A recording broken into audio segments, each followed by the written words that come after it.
Sur les Tech Days 2014 et la transformation numérique, on a une vraie histoire à raconter puisqu'aujourd'hui, Dell investit de plus en plus autour de 4 axes majeurs. Le premier axe majeur, c'est le cloud. Il faut savoir qu'aujourd'hui, il y a plus d'1 milliard d'utilisateurs qui tous les jours se connectent sur une infrastructure cloud qui fonctionne sur du Dell, à la fois sur les offres matérielles et logicielles et de services qui vont avec. Ça, c'est la première chose. La deuxième chose, c'est la mobilité d'entreprise. On est de plus en plus appelé à se déplacer, à mélanger vie privée et vie perso et à vouloir être connecté et recevoir la bonne information au bon moment. On a toutes les technologies de mobilité pour pouvoir répondre à ça. On pourrait parler de tablettes, d'ordinateurs portables, mais aussi des logiciels qui permettent de faire le lien avec l'infrastructure technique. Le troisième sujet, c'est le big data. Le big data, c'est pouvoir essayer de tirer le maximum d'informations des données qu'on a stockées en tant qu'entreprise.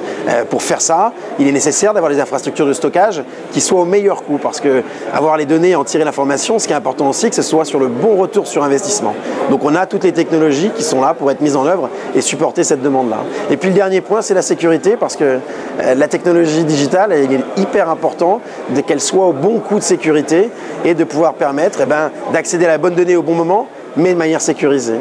Et donc notre offre aujourd'hui est autour de ces 4 piliers, le cloud, la mobilité d'entreprise, le big data et puis la sécurité. Les postes de travail et l'agilité aujourd'hui, c'est un sujet crucial parce que on est tous habitués en tant que fonctionnels à vouloir accéder à la bonne information au bon moment et être de plus en plus exigeants pour être encore plus efficace. Et aujourd'hui, de nombreux fonctionnels se retournent vers la direction informatique en demandant « je veux tel type de poste de travail, je veux telle information ». Donc les conseils qu'on donne aujourd'hui aux directions informatiques, la première, c'est que le poste de travail unique pour l'ensemble des collaborateurs, c'est plus quelque chose de très d'actualité. Aujourd'hui, ce qu'il faut vraiment faire, c'est regarder les différents profils de l'entreprise, les types d'usages et puis partir de ce constat-là. Il y a des fonctionnels qui prennent des décisions, qui ont besoin d'un outil pour consommer l'information, comme une tablette de ce type-là. Il y a des fonctionnels qui ont besoin de produire de l'information et qui auront peut-être besoin d'un ordinateur plus puissant pour créer le contenu.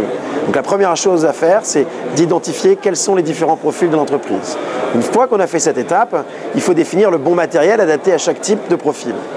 Une fois qu'on a fait cette étape, l'étape numéro 2, c'est de regarder quelles sont les applications qui existent et comment tirer le meilleur parti. Parce que avoir un nouveau matériel, c'est bien, mais ce qui est super important surtout, c'est d'avoir les bonnes applications qui tournent dessus et de pouvoir profiter au maximum du digital et des nouveaux modes de mobilité qu'on peut avoir. Et enfin, le dernier conseil, c'est qu'il y a une très forte évolution aujourd'hui dans le business model de la DSI. On parle beaucoup de matériel, mais aujourd'hui, il est aussi nécessaire de réfléchir à des modèles d'investissement. On parle de Bring Your Own Device, on parle de Choose Your Own Device, on parle de tout un tas de modèles qui sont différenciants. Et pour une direction informatique, c'est voir comment financer les différentes acquisitions pour équiper et rendre plus efficace et productif l'ensemble des collaborateurs. Aujourd'hui, l'accompagnement de projets cloud, c'est quelque chose de très important et c'est un peu le cœur de notre métier dans l'absolu. Quand on voit le nombre de cloud et de data centers que nous avons aidé à mettre en place, on a une vraie part à jouer là-dessus. Quand on regarde aujourd'hui l'accompagnement d'un client, il y a plusieurs étapes de réflexion. La virtualisation, la convergence, jusqu'au cloud. Notre proposition à nous, c'est de laisser le choix à l'utilisateur et à l'entreprise de faire le bon choix de modèle qui correspond à son business et à son activité. Donc pour ça, on équipe et on est capable de proposer à chaque client des infrastructures de type data center, cloud, clé en main. On a à la fois l'offre matérielle et l'offre logicielle à travers des technologies comme Boomi pour pouvoir intégrer l'ensemble des besoins de cloud des clients. Et on peut faire ça à travers nos technologies directement ou à travers des partenaires qui sont capables d'avoir déjà monté l'infrastructure avec lesquels on travaille pour pouvoir rendre ce service cloud aux entreprises.